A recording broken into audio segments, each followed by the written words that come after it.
Good evening, everybody. It is time for another episode of The Blind Side.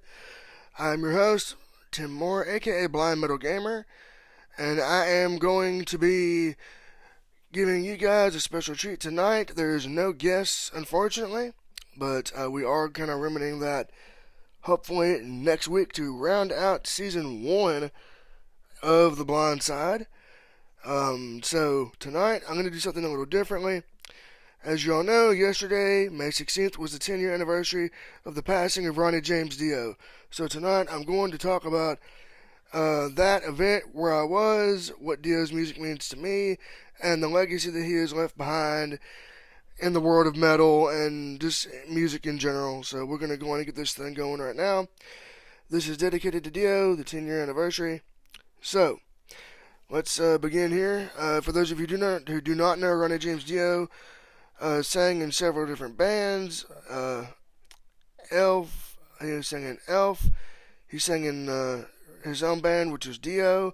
He sang in Black Sabbath. He sang in Rainbow. He sang in, let's see, a bunch of guest roles. He was a part of a Queensryche album.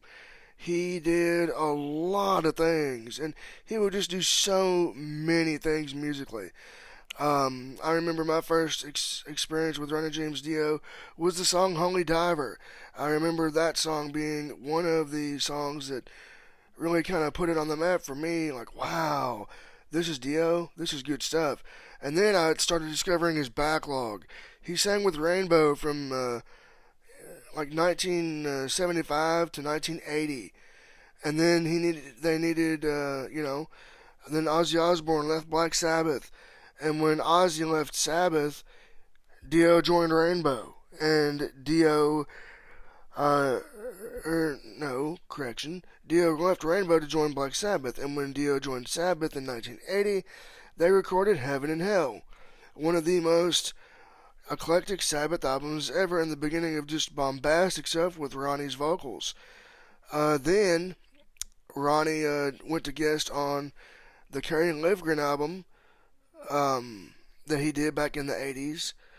It was the songs he performed were "To Live for the King" and "The Mask of the Great Deceiver." So those are two good songs. If you can find them on YouTube or on Spotify, listen to them. And the thing with that kind of caused some backlash, because at that time Black Sabbath was considered to be satanic by a lot of your Christian groups and Christian churches. They didn't really like that music. They thought of it as evil, demented, satanic, and it just didn't click. And Ronnie doing that music really broke a lot of ground, and it was saying, hey, he actually did something that's not Black Sabbath, that's actually Christian.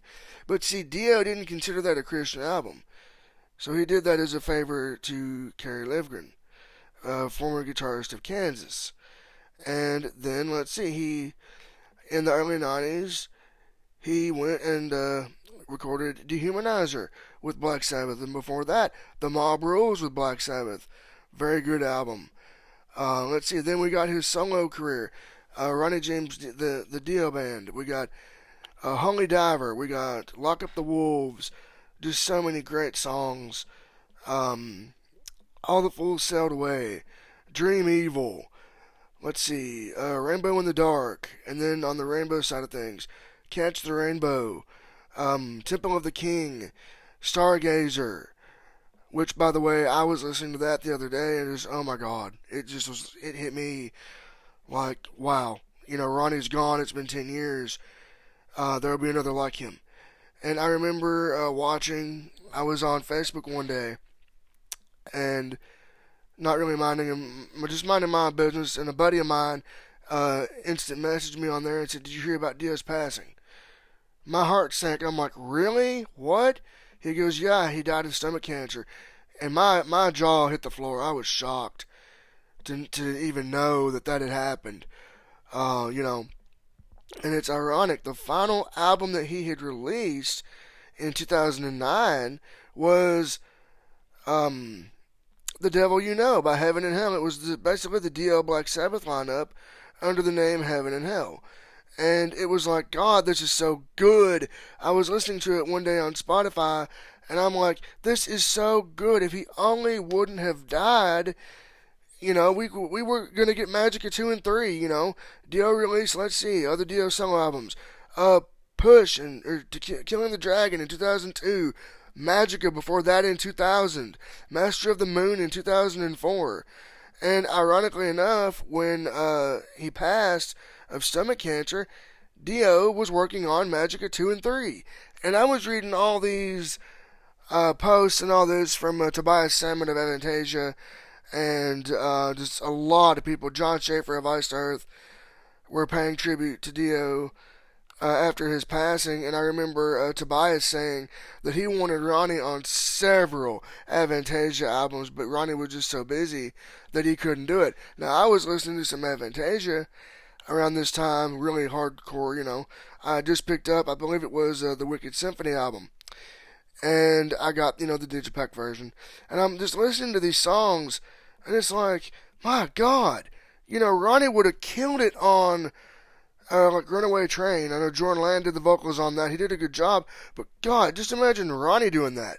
And then, later on in 2010, I got, for my birthday that year, I got The Angel of Babylon, which was the follow-up to The Wicked Symphony. They were kind of two back-to-back rock operas. I got those.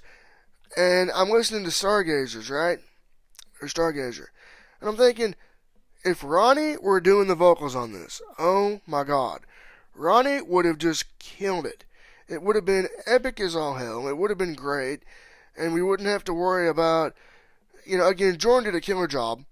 I'm not knocking Jordan at all. He's a damn good musician. But Ronnie would have just made it his own thing. Let's see, some good Ronnie James Dio songs. Fever Dreams is a good one. Lord of the Last Day is a good one. Off of the Magica. Then from Black Sabbath, you got Letters from Earth. Let's see, a lot of tribute albums came out around that time. The most memorable one for me was the Dio album by Jordan Land. And the reason why I say this was memorable is because Jordan did his own original track called A Song for Ronnie James. If you have not picked the album up, if you have not listened to it, I highly recommend do so, because very good album, very good stuff. All Dio covers except for that one song. Now, he didn't do like straight away Dio covers on Lonely is the Word and Letters from Earth. He combined them together, which was just epic. Don't Talk to Strangers is its own thing, a very good song. And then on the Japanese version, which you could find on YouTube, he did Egypt the Chandron. That's another good song of Ronnie's. The song I is a good song. The Dehumanizer album is just a damn good album. And then just all of Ronnie's work is just so good. It's hard to really pick a favorite or pick one to really talk about, because with Ronnie, you could just listen to Rainbow. It's its own thing. You could listen to his Black Sabbath work. It's its own thing. You can listen to Ronnie James Dio. It's his own thing. You could listen to just anything that Ronnie did. Even guest appearances. Very good stuff. And it's like you'll never get bored with it, and you'll never get old with it, because there's so much to feed on. There's so much to listen to and to digest. And as for tributes today in 2020, in I believe it was 2018, We Are Sentinels came out. Jonah Weingarten and Matt Barlow. They did a version of Holy Diver for Ronnie, and that was very good stuff. And Dio Disciples with Tim Ripper Owens. Again, very good. Nothing but Dio music, and they use the Dio hologram now, so that's pretty cool. So it's almost like you can kind of live, seeing him, live without, with the hologram. But, I'm going to be honest with you, it's not the same. And I regret not getting to see Dio live perform, because that was one of the things that I really wanted to do, was see Dio perform in person. I heard so many good things about his shows, but I never got to go see it because they never came to my home state, and if they would have, circumstances would have prevented me from going at that time. So, if I ever get the chance to check out Dio Disciples or anything like that live, I'm going to take it if I get the chance. So, definitely going to indulge in that. And as for Ronnie's legacy as a whole, it's like, come on, there's so many good things. I was listening to Magica the other day and just thinking, my God, what it would be like if Ronnie would have been able to do Magica 2 and 3. He wanted to have guests. He wanted to go epic with it. We got one song, just one song off of what would have been Magica 2, and it was called Electra. And it's like, God, this is just so good, and what would have been and could have been if the stomach cancer wouldn't have taken Ronnie at such, he was 67 years old when he passed, at such an abrupt way of going, I mean, come on. And I was listening to Magic and listening to Fever Dreams, and As Long as It's Not About Love, and then I was listening to the Magica story, and the way Ronnie narrated that track. My God, could you imagine Ronnie, if Ronnie were still alive and Ronnie were still performing today and still making music, could you just envision him working with John Schaefer of Iced Earth doing vocals and maybe narrations for the Something Wicked concept? I could envision him doing that. I could envision him making, he wanted to make the Magica concept a video game. If that would have been come to fruition, my God, that would have been the most insane thing. Because Ronnie, a lot of people don't know this about Ronnie, but Ronnie was a perfectionist. It had to be a certain way for him to release the product. Otherwise, you didn't get it until he was ready to release it. But that was good, though, because, it made good content. And I remember, let's see, in 2004, I bought the Stand Up and Shout Dio anthology, the complete Dio anthology, and I still have it to this day.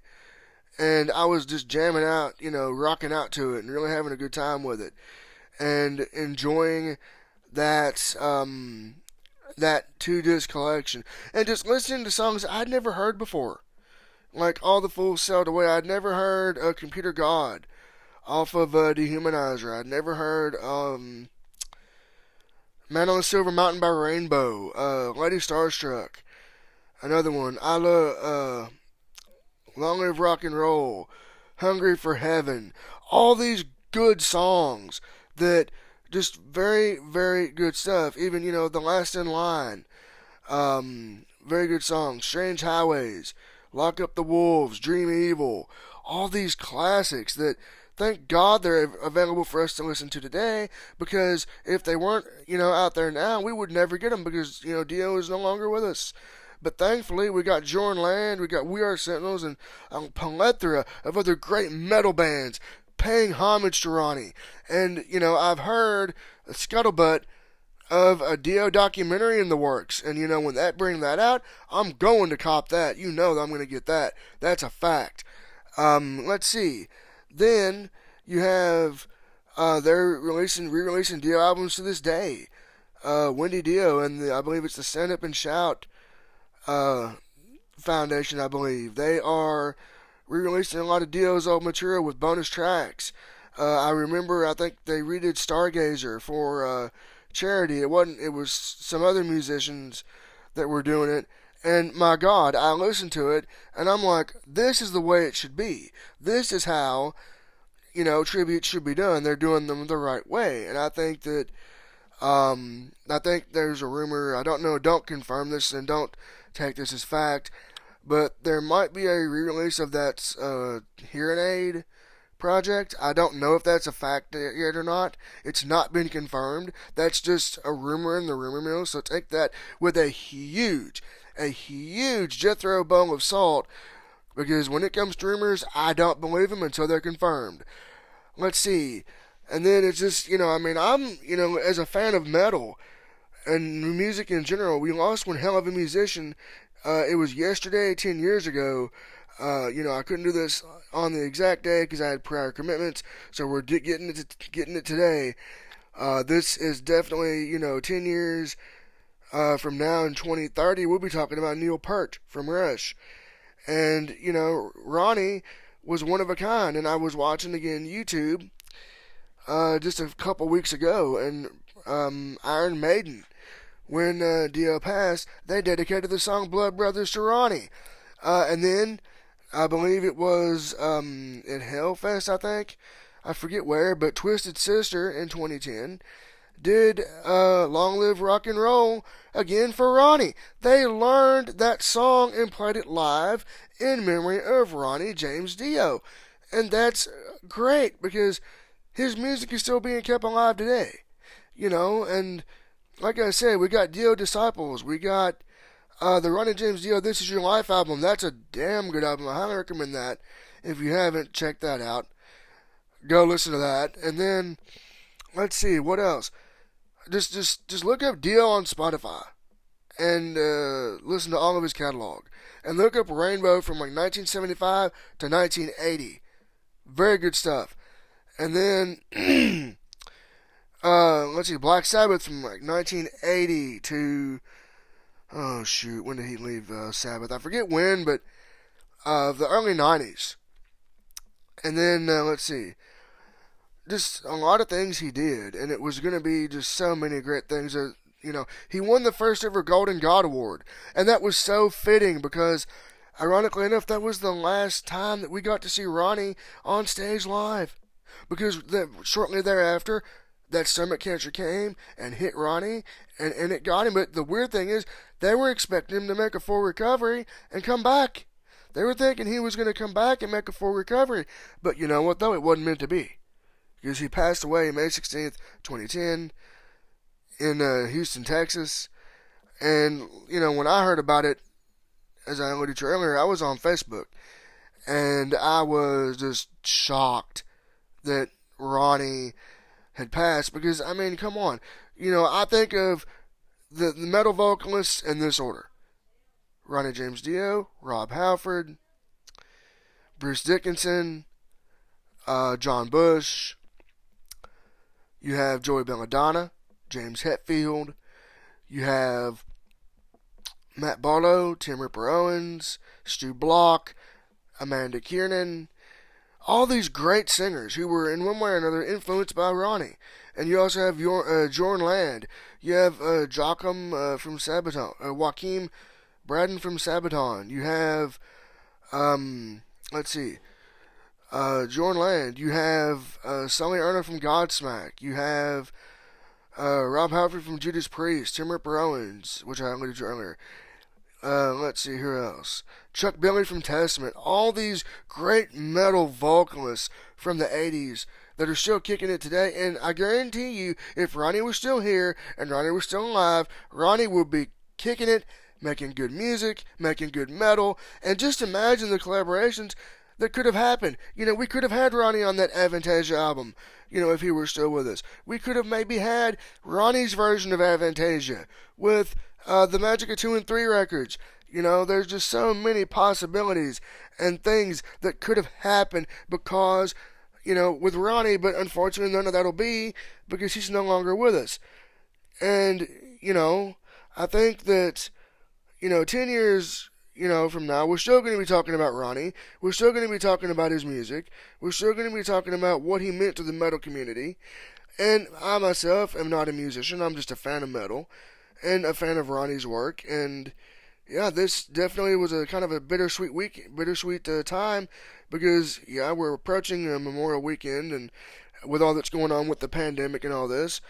And, then, you have the passing of Ronnie, which was rough and sad, but yet you also have the music with which to jam out to today, and you can really have a good time with it and enjoy it.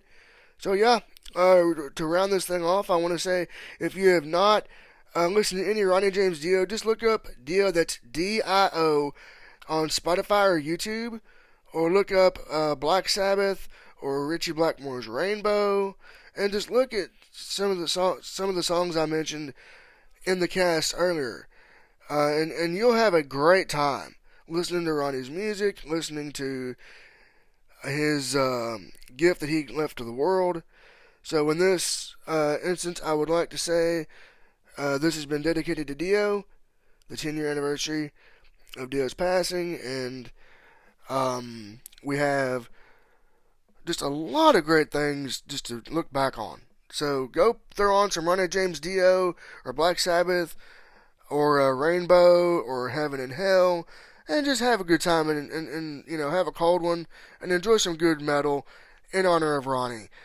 This has been Blind Metal Gamer saying so long, everyone.